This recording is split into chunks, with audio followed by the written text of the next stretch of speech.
कहता है आसमां में सुराख नहीं हो सकता? कौन कहता है आसमां में सुराख नहीं हो सकता? एक पत्थर तो तबीयत से उछालो यारों। शिक्षण शास्त्र से संबंधित डीएलएड विषय के महत्वपूर्ण 50 प्रश्नों की एक और सीरीज।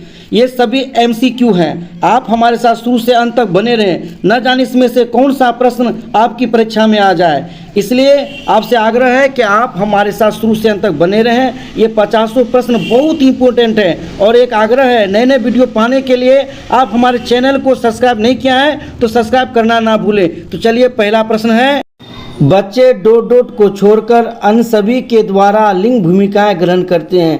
सामाजिकरण, संस्कृति, ट्यूशन या मीडिया? तो सही उत्तर होगा option number C, tuition. Tuition को छोड़कर अन्य सभी के द्वारा बच्चों में लिंग भूमिकाएं ग्रहण करने की बात आती है। अगला प्रश्न है, प्रश्न नंबर दूसरा, अलग अलग सोच वाले पैटर्न उन बच्चों की पहचान करते हैं जो डिसलेक्सिक है, सृजनात्मक है, प्रतिस्थी है या विकलांग है? तो सही उत्तर होगा ऑप्शन नंबर बी, सृजनात्मक है। अगला प्रश्न है, निम्नलिखित में से कौन सा एक संवेग है? डर या ध्यान, उत्तेजना या स्मृति? तो सही उत्तर होगा ऑप्शन नंबर ए, डर। डर एक संवेग है।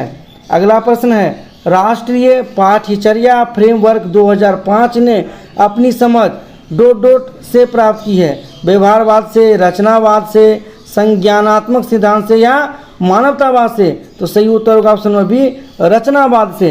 अगला प्रश्न है, निम्नलिखित में से कौन सी पूर्व संक्रियात्मक विचार की एक सीमा नहीं है? प्रतीकात्मक विचार का विकास, अहमनीयता, अनुत्कर्मणीयता या ध्यान केंद्रित करने की प्रवृत्ति? तो सही उत्तर होगा ऑप्शन नंबर ए, प्रतीकात्मक विचार का विकास। अगला प्रश्न है, डॉट डॉट के अतिरिक्त बुद्धि के निम्नलिखित पक्षों को स्टेनबर्ग के त्रितंत्र सिद्धांत में संबोधित किया गया है। ऑप्शन है अवयवभूत, सामाजिक, आनुभविक या संदर्भगत? तो सही उत्तर होगा ऑप्शन नंबर बी, सामाजिक। अगला प्रश्न है, हार्वर्ड गार्डनर का बुद्धि का सिद्धांत खाली जगह पर बल देता है। सामान्य बुद्धि, विद्यालय में आवश्यक योग्यताओं, सामान्य योग्यताओं, प्रत्येक व्यक्ति की विलक्षण योग्यताओं या शिक्षार्थियों में अनुबंधित कौशलों? तो सही उत्तर होगा ऑप्शन नंबर सी, प्रत्येक व्यक्ति की विलक्षण योग्यताओं। अगला प्रश्न है, थ फ च ध्वनियाँ हैं, रूपीम, लेखिम, शब्दिम या स्वनिम? तो सही उत्तर होगा ऑप्शन नंबर डी, स्वनिम। थ प च ध्वनियाँ स्वनिम है। अगला प्रश्न है, डॉट डॉट के कारण प्रतिभाशालिता होती है। आनुवंशिक रचना, वातावरणीय अभिप्रेरण? ऑप्शन सी में है आनुवंशिक रचना और वातावरणीय अभिप्रेरणों का संयोजन या मनोसामाजिक कारकों? तो सही उत्तर होगा ऑप्शन नंबर सी, ए और बी का संयोजन, अर्थात आनुवंशिक रचना और वातावरणीय अभिप्रेरण का संयोजन। अगला प्रश्न है, उद्देश्यों के आधार पर शिक्षण का प्रकार नहीं है। चिंतन उद्देश्य, भावात्मक उद्देश्य, ज्ञानात्मक उद्देश्य या क्रियात्मक उद्देश्य? तो सही उत्तर होगा ऑप्शन नंबर ए, चिंतन उद्देश्य। अगला प्रश्न है, निम्नलिखित में से कौन सा शिक्षण सूत्र नहीं है? ज्ञात से अज्ञात की ओर, अज्ञात से ज्ञात की ओर, प्रत्यक्ष से अप्रत्यक्ष की ओर या पूर्ण से अंश की ओर? तो सही उत्तर होगा ऑप्शन नंबर सी, प्रत्यक्ष से अप्रत्यक्ष की ओर। अगला प्रश्न है, प्रश्नोत्तर विधि का जनक किसे माना जाता है? मॉन्टेसरी को, काल्डवेल कुक को, फ्रोबेल को या सुकरात को? तो सही उत्तर होगा ऑप्शन नंबर डी, सुकरात। सुकरात को प्रश्नोत्तर विधि का जनक माना जाता है। गिलफोर्ड के अनुसार संवेगों का प्रकार नहीं है प्राथमिक, द्वितीयक, नवीन या कृत्रिम? तो सही उत्तर होगा ऑप्शन नंबर डी, कृत्रिम। अगला प्रश्न है, मनोवैज्ञानिक प्रवृत्ति की मुख्य विशेषता है? बाल मनोविज्ञान पर बल, बालक के व्यक्तित्व का आदर, व्यक्तिगत विभिन्नताओं के सिद्धांत पर बल या इनमें से सभी? तो सही उत्तर होगा ऑप्शन नंबर डी, इनमें से सही। मनोवैज्ञानिक प्रवृत्ति में बाल मनोविज्ञान, बालक के व्यक्तित्व और व्यक्तिगत विभिन्नता के सिद्धांत पर बल, ये सभी आ जाती है। अगला प्रश्न है, 15वां प्रश्न, मनोविश्लेषणवादी सिद्धांत के प्रवर्तक हैं कैटिल, अल्पोर्ट, फ्राइड या साइमन बिनेट? तो सही उत्तर होगा फ्राइड। फ्राइड जो है मनोविश्लेषणवादी सिद्धांत के प्रवर्तक हैं। अगला प्रश्न है, निम्नलिखित में से वंशक्रम संबंधी प्रनियम है? प्रयासों का नियम, सीखने का नियम, समानता का नियम या स्वास्थ्य का नियम? तो सही उत्तर होगा ऑप्शन नंबर सी, समानता का नियम। अगला प्रश्न है, अवधारणाओं का विकास मुख्य रूप से संबंधित है बौद्धिक विकास से, सामाजिक विकास से, शारीरिक विकास से, या इनमें से कोई नहीं। तो सही उत्तर होगा ऑप्शन नंबर ए, बौद्धिक विकास से। अगला प्रश्न है, निम्नलिखित में से कौन सा रचनात्मक आकलन से संबंधित है? वार्षिक परीक्षा, प्रश्नोत्तरी व खेल, सत्र परीक्षा, या इनमें से सभी। तो सही उत्तर होगा ऑप्शन नंबर सी, सत्र परीक्षा। अगला प्रश्न है, शिक्षा मनोविज्ञान के मुख्य तत्व हैं शिक्षार्थी, सीखने की प्रक्रिया, अध्यापक, या इनमें से सही। तो सही उत्तर होगा शिक्षा मनोविज्ञान के सभी तत्व हैं इसमें हैं, शिक्षार्थी, सीखने की प्रक्रिया, अध्यापक, सभी शिक्षा मनोविज्ञान के ही तत्व हैं। तो इसका उत्तर होगा ऑप्शन नंबर डी के साथ, इनमें से सभी। अगला प्रश्न है, वृद्धि और विकास का मुख्य सिद्धांत है तत्परता का नियम, एकता का नियम, व्यक्तिगत अंतर का सिद्धांत, या इनमें से सही। तो सही उत्तर होगा ऑप्शन नंबर सी, व्यक्तिगत अंतर का सिद्धांत। अगला प्रश्न है, पियाजे के अनुसार मूर्त संक्रियात्मक अवस्था का समय काल है 2 से 7 वर्ष, 7 से 11 वर्ष, 11 से 15 वर्ष, या 15 से 18 वर्ष। सही उत्तर होगा ऑप्शन नंबर ए, 2 से 7 वर्ष। ये मूर्त संक्रियात्मक अवस्था का समय काल है 2 से 7 वर्ष, ऑप्शन नंबर ए। निम्नलिखित में से जन्मजात अभिप्रेरक नहीं है? प्यास, निद्रा, भूख, या सुरक्षा। तो उत्तर जाएगा ऑप्शन नंबर डी के साथ, सुरक्षा। सुरक्षा जन्मजात अभिप्रेरक नहीं है। अधिगम का शास्त्रीय अनुबंधन सिद्धांत से संबंधित है थार्नडाइक, स्किनर, कोहलर, या पैवलोव। तो सही उत्तर होगा ऑप्शन नंबर डी, पैवलोव। अगला प्रश्न है, प्रेरणा का स्रोत निम्नलिखित में से कौन सा सही नहीं है? आदत, चालक, प्रेरक, या उद्दीपन। तो सही उत्तर होगा ऑप्शन नंबर ए, आदत। आदत जो है प्रेरणा का स्रोत नहीं है। अगला प्रश्न है, थार्नडाइक ने बुद्धि का कौन सा सिद्धांत प्रतिपादित किया? एक कारक सिद्धांत, द्विकारक सिद्धांत, बहुकारक सिद्धांत, या ग्रुप तत्व सिद्धांत। तो सही उत्तर होगा ऑप्शन नंबर सी, बहुकारक सिद्धांत। बहुकारक सिद्धांत का प्रतिपादक थार्नडाइक ने बुद्धि का बहुकारक सिद्धांत का प्रतिपादन थार्नडाइक ने किया था। अगला प्रश्न है, नवीन विचार का सृजन, उत्पादन और मौलिक चिंतन आवश्यक गुण है बुद्धिमत्ता का, सृजनात्मकता का, सामाजिकता का, या इनमें से सही। तो सही उत्तर होगा ऑप्शन नंबर बी, सृजनात्मकता का। अगला प्रश्न है, ज्ञानात्मक पक्ष का प्रथम स्तर है ज्ञान, संवेग, बोध, या मूल्यांकन। तो सही उत्तर होगा ऑप्शन नंबर बी, संवेग। अगला प्रश्न है, बिहार पाठ्यचर्या रूपरेखा अर्थात BCF के अनुसार शिक्षा होनी चाहिए अच्छे अंक दिलाने वाली, या बच्चे द्वारा ज्ञान की रचना, या शिक्षा द्वारा सब कुछ रटवाना, या इनमें से सभी। तो सही उत्तर होगा ऑप्शन नंबर बी, बच्चे द्वारा ज्ञान की रचना अर्थात सृजनात्मकता पर गया है BCF।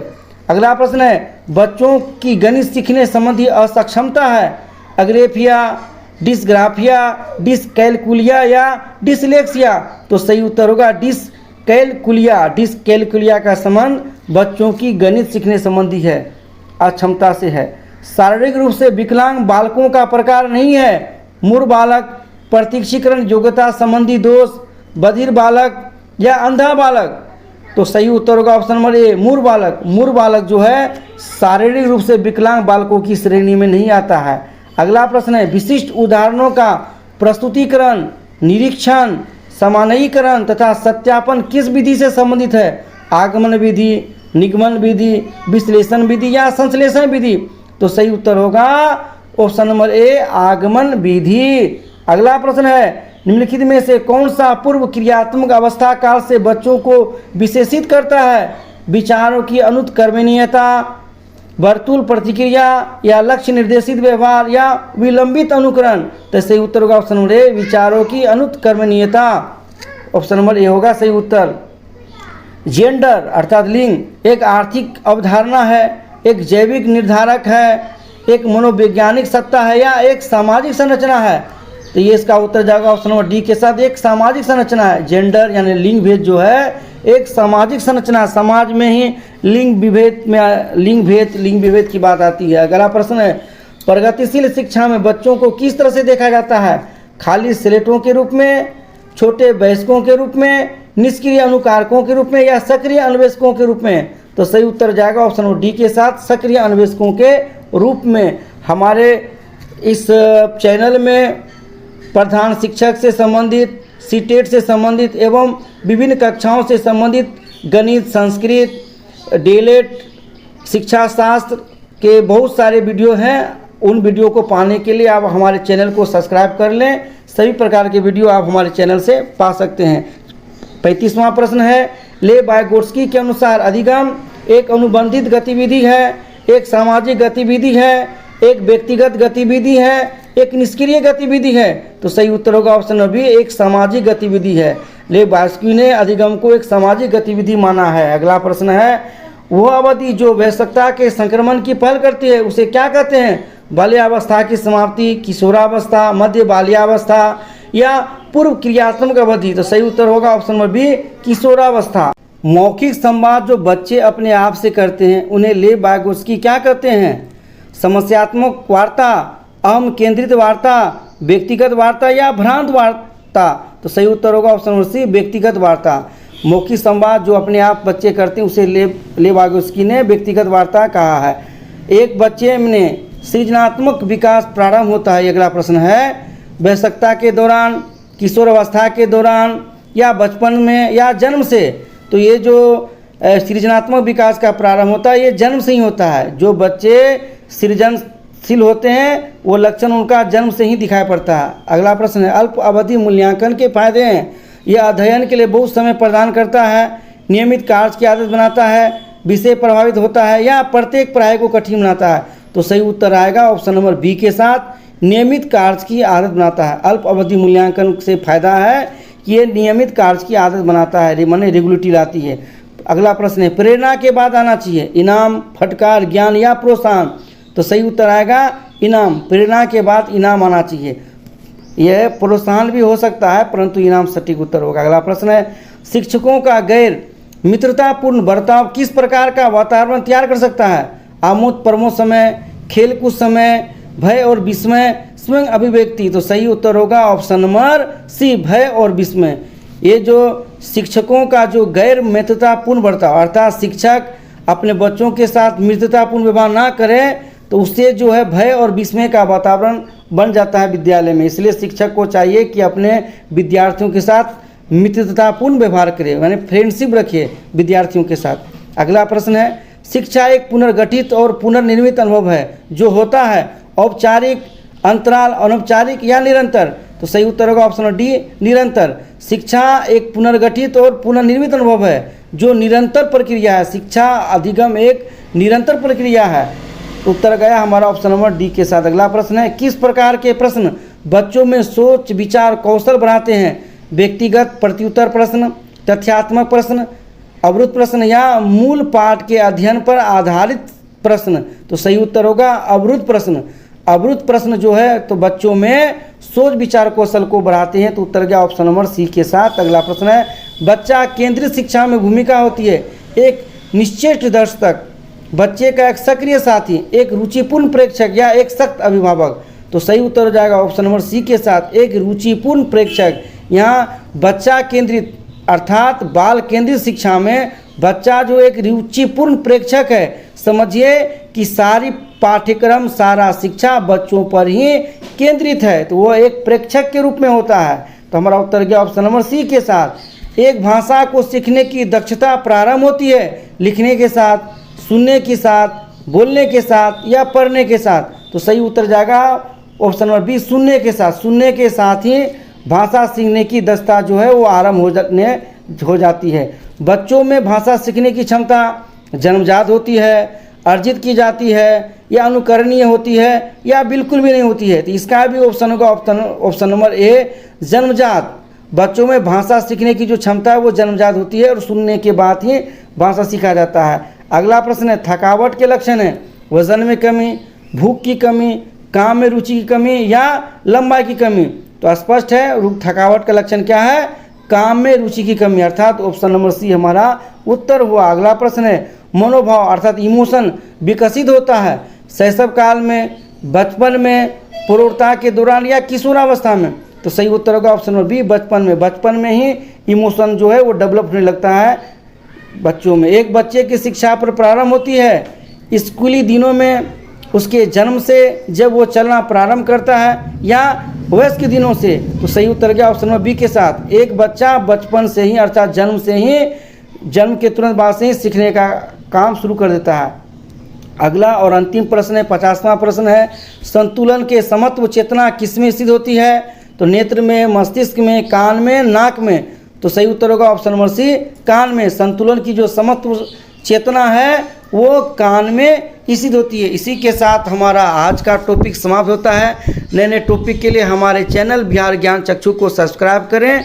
फिर मिलेंगे एक नए टॉपिक, एक नए वीडियो के साथ। तब तक के लिए जय हिंद, जय बिहार, जय हिंद, जय शिक्षक, जय बिहार ज्ञान चक्षु।